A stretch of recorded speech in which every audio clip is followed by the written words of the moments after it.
It's an overcast day in LA.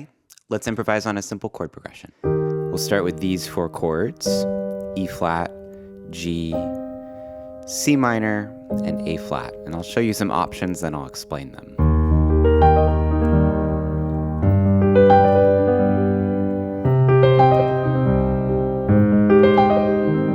There's one option, here's another.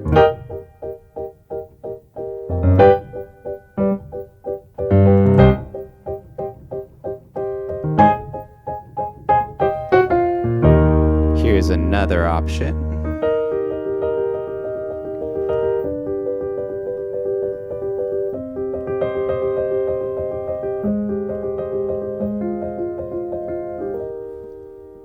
And just for fun, how about this one?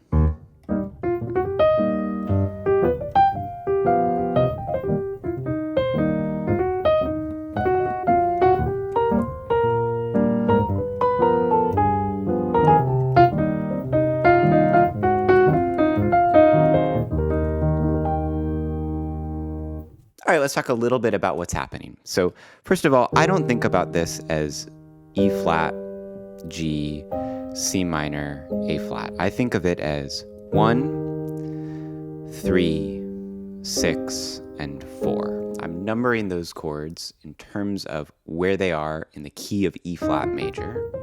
We call those chord functions. So if I can label the chord functions, I understand how they're working, and I'd be able to identify this chord progression by ear. And one interesting thing about this chord progression is the 3 chord, this G major chord, doesn't actually belong in the key of E flat major. It's a secondary dominant. It's the 5 of the 6 chord.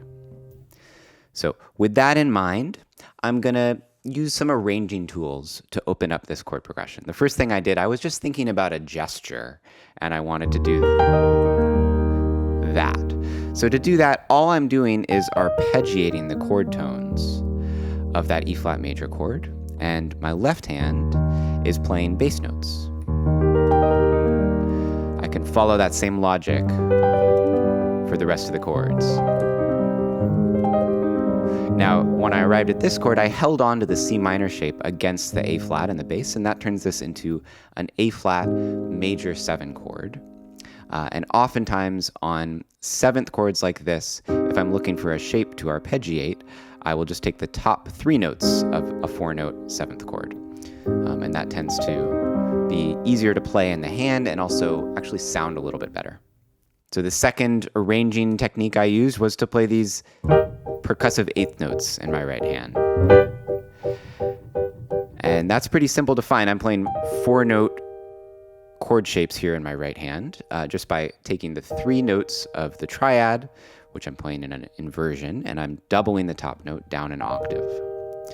The only other thing I did was I added in a few little chromatic grace notes in the left hand to make it more like a bass player playing some pickups.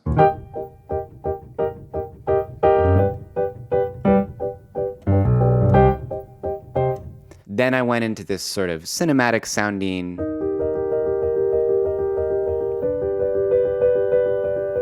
rocking pattern.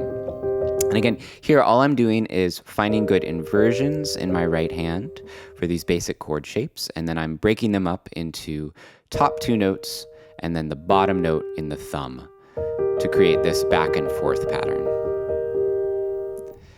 And for the last example, I played some swing, and this is a basic stride pattern. Is a great way to play swing music, solo piano. I'm going back and forth between the root and the 5th of the chord in the bass and alternating that with a simple chord shape in the middle register here. And then my right hand was playing improvised swing vocabulary.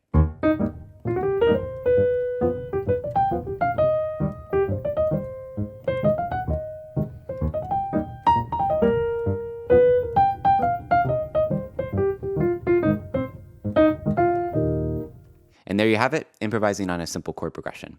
If you'd like to learn some of the foundational skills that allow me to do this with any chord progression just as easily as tying my shoe, go to pianofluency.com.